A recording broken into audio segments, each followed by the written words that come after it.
તો દેખાય પૂજા કરતા પહેલા વિજ્ઞાન વાળો તરીકે વાર્તા કે પીવું ન જોઈએ. પૂજા કરી અને આ વાર્તા પાલતી સાધુ વાર્તા તો લેતી તમે કી વાર્તા કરતી જે આપણા વાર્તા નહીં આજા વાર્તા પાલતી કાઢી ત્યાં 10 રાણી દિવસ વાર્તા કરતા આપણા ગળામાંથી ના નીકળે. એ આ ચીજોને તેનું પણ ખાસ ધ્યાન રાખવું જોઈએ. કદાચ કોઈ શિકાર એ તો અમે આ રે મને સામાન્ય સમજી લે એ મેકી દે એક વાત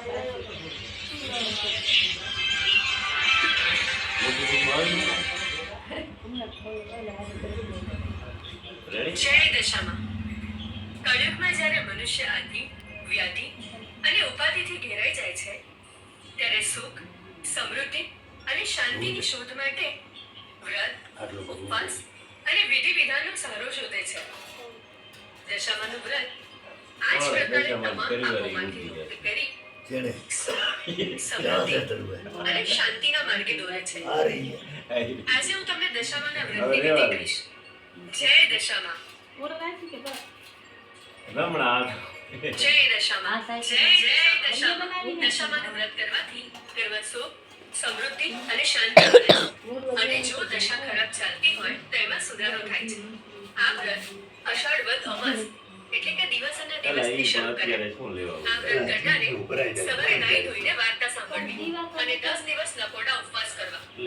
માટીની સાંડળી બનાવી તેનું પૂજન કરવું અને 10મા દિવસે આ સાંડળીને જળમાં પધરાવવી. બસ વ્રત પૂરું થાય વ્રતનું ઉજવણું કરવું. 1 રૂપિયાની સાંકળી બનાવી તેને 100 પાત્ર બ્રાહ્મણને દાનમાં આપવી. જય દશામાં. હવે હું તમને દશામાના વ્રતની વાર્તા કહી સંભળાવું. અષાઢ મહિનો આવ્યો, દિવસાનો દિવસ આવ્યો. બધી બહેનો દશામાનું વ્રત કરે. નદીમાં નાય. નદીના કાંઠે રાજાનો મહેલ હતો. રાણીએ દાસીને પૂછ્યું, આ બહેનો શાના વ્રત કરે છે? દાસી નદીને આવી ગઈ અને પૂછ્યું, બહેન તમે શાના વ્રત કરો છો?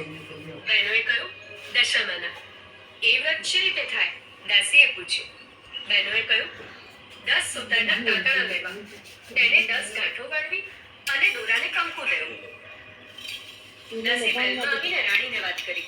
લાય હકી યાદ રાત્રે રાજા આવ્યા એટલે રાણીએ કહ્યું, હું દશામાનું વ્રત કરું. અરે વરસ છે દિવસ તમારે અમાર નથી એ વ્રત કરવાથી શું લાભ? પેલા એક રાણી કહે, તારો નિર્ધનને ધન મળે, પુત્ર અને પરિવાર વધે. તો વાર્તામાં બરોબર ક્યાંમાં દિવસ મારે ધનની ખામી નથી. પાકી, ઘોડા, રાજપાટ, જે જોઈએ તે બધું છે.